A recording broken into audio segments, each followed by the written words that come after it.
and so in this video I'm going to be talking a little bit about my thoughts on cancel culture.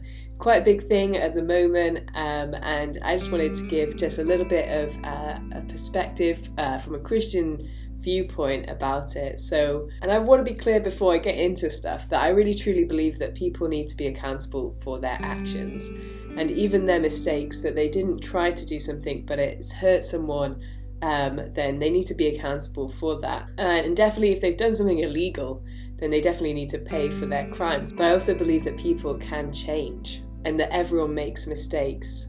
And what I've seen kind of recently is sometimes someone has said something about like 10 or 15 years ago, and that thing is kind of been brought to the light, brought to the surface, and there's a call to cancel that person because of what they said back then. And yes, they may have said something really bad and that can't be excused, but it's unlikely that that person will be the same person that they are now than they were back then. It's likely that they've changed, that they've grown up, and that that's not even their belief anymore. So if they come out and they apologise for it, then they are not that same person and they don't have that same kind of belief as they did. And we're not going to agree with everyone. Even in the best of relationships, it's unlikely we will agree about absolutely everything with that other person. And obviously it's different. If what people are saying are hateful and abusive, then that's a whole different thing.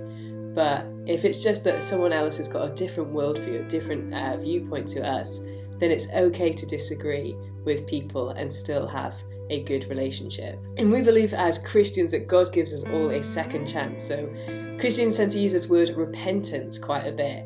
And it's basically knowing that you've done something wrong, that you are wrong, but then asking for forgiveness and then living differently. Corrie ten Boom, she says this about repentance, about true repentance, that there are 4 marks of true repentance, and it's acknowledgement of wrong, willingness to confess it, willingness to abandon it, and willingness to make restitution. But the thing about repentance is that it requires us to live differently.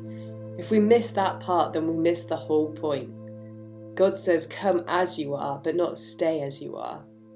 And we all mess up and do wrong and hurt people by accident, and sometimes we even do it on purpose. We know what we're doing and we still do the wrong thing.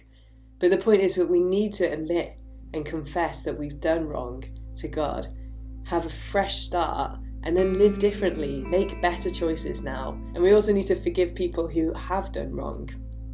Obviously, there's a lot of celebrities that it comes out that they've done something really wrong, and we can avoid participating in kind of supporting their career, and that's our choice. And if they're still doing wrong and they're not sorry for it, then that's a whole different thing.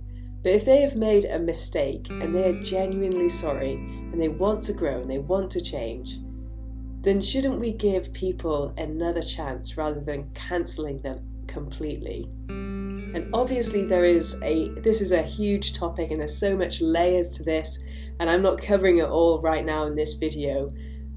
And I'm not saying as well that I have all of the answers to this, and it's all very circumstantial. But what I am saying is that I want to be someone who shows grace to people, who forgives people, and who wants to see the best in people and allow people to grow and to change.